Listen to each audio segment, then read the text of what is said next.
ଜୟ ଜଗନ୍ନାଥ ସାଙ୍ଗମାନେ। ଆଜି ରୋଷେଇ ଉପରେ ନୁହେଁ, ବରଂ ମୋର କିଛି କଥା ଉପରେ ଫୋକସ୍ କରିବେ, ଏତିକି ଅନୁରୋଧ ରହିଲା। ରୋଷେଇ ତ ଗୋଟେ ମାଧ୍ୟମ ଖାଲି। କିଛି ପୁରୁଷ ବା ସ୍ୱାମୀମାନେ ଭାବନ୍ତି ଯେ ସେମାନେ ହିଁ ତାଙ୍କ ଲାଇଫରେ ବହୁତ କଷ୍ଟ କରୁଛନ୍ତି, ଆଉ ସ୍ତ୍ରୀମାନେ କେବଳ ମହାରାଣୀ ହେଇକି ମଠରେ ଖାଇ ରତ୍ନ ପଲଙ୍କରେ ଶୋଉଛନ୍ତି। ଥରେ ନିରୋଳାରେ ଭାବିଲେ, ସତରେ କ'ଣ ଗୋଟେ ଝିଅର କୌଣସି ଟେନସନ୍ ନଥାଏ? ଖାଲି ପୁଅମାନଙ୍କର ଏକା ଟେନସନ୍ ଥାଏ ତାଙ୍କ ଲାଇଫରେ? ମୁଁ ଏଇଟା ଅସ୍ୱୀକାର କରୁନି ଯେ ପୁଅମାନଙ୍କ ଜୀବନ ଅତି ସାଧାରଣ, ବରଂ ବହୁତ କଷ୍ଟ ତାଙ୍କ ଜୀବନ। କିନ୍ତୁ କିଛି ପୁରୁଷଙ୍କ ଭାବନାକୁ ମୁଁ ଏଠି ପରିପ୍ରକାଶ କରୁଛି। ସେମାନେ ଭାବନ୍ତି ଝିଅଙ୍କ ଲାଇଫ୍ ବହୁତ ସହଜ ଲାଇଫ୍।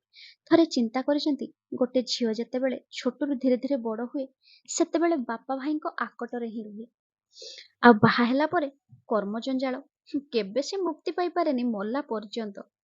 ଅନ୍ଧାର ଉଠି ପୁଣି ସେଇ ଶୋଇବା ପର୍ଯ୍ୟନ୍ତ କାମରେ ହିଁ ବ୍ୟସ୍ତ, ଖାଲି କାମ କାମ କାମ। ଥରେ ଚିନ୍ତା କରନ୍ତୁ, ସକାଳେ ଉଠି 3 ରୁ 4 ଟାଇମ୍ ରୋଷେଇ କରିବାକୁ ସେ ବାଧ୍ୟ। ଦେହ ଯେତେ ଭଲ ଥାଉ ବା ଖରାପ ହେଇଥାଉ, କାମ ନ କରିକି ତାର କିଛି ବାଟ ହିଁ ନାହିଁ। ଏଇ କାମ ମଲା ଯାଏ ହିଁ ରହିବ। ରାତିରେ ଶୋଇଲା ବେଳକୁ ସକାଳ ରୋଷେଇରେ କ'ଣ ହବ ସେଇ ଚିନ୍ତା, ଆଉ ସକାଳ ରୋଷେଇ କରୁ କରୁ ଦିହିପର ଖାଇବାରେ କ'ଣ ହବ ସେଇ ଚିନ୍ତା, ପୁଣି ଦିହିପର ଖାଇବା ସରୁ ସରୁ ପୁଣି ସେଇ ରାତି ଖାଇବାରେ କ'ଣ ହବ ଚିନ୍ତା।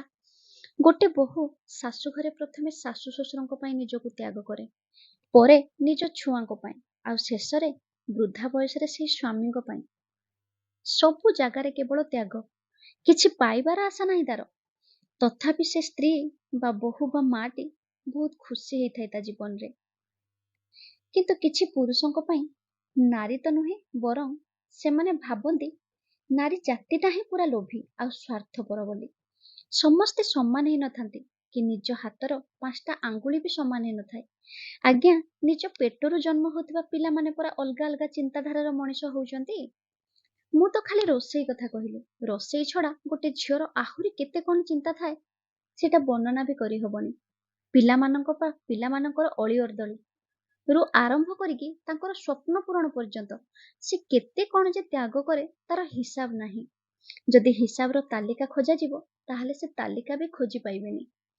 ଏଇଟା ବି ସତ, ଗୋଟେ ପିଲା ପାଇଁ ବା ମା ବାପାଙ୍କ ପାଇଁ ଗୋଟେ ବାପା ବା ପୁଅ ରହିବା ନିହାତି ଆବଶ୍ୟକ। ସମାନ ଆବଶ୍ୟକ ଗୋଟେ ବୋହୂ ବା ଝିଅର ବି ହେଇଥାଏ। ତେଣୁ ସମସ୍ତଙ୍କର ଭୂମିକା ଏଠି ବହୁତ ଗୁରୁତ୍ୱପୂର୍ଣ୍ଣ। ତେଣୁ ଏତିକି ଅନୁରୋଧ, ଯେଉଁମାନେ ନାରୀ ମାନଙ୍କୁ ଏତେ ଟିପ୍ପଣୀ ଦିଅନ୍ତି, ମାନେ ସେଇ ପୁରୁଷ ମାନଙ୍କୁ ମୁଁ କହୁଛି, ସେମାନେ ଭୁଲିଯିବା ଉଚିତ ନୁହେଁ ଯେ ନାରୀ ଗୋଟେ ଅବଳା କି ଦୁର୍ବଳା ନୁହଁ।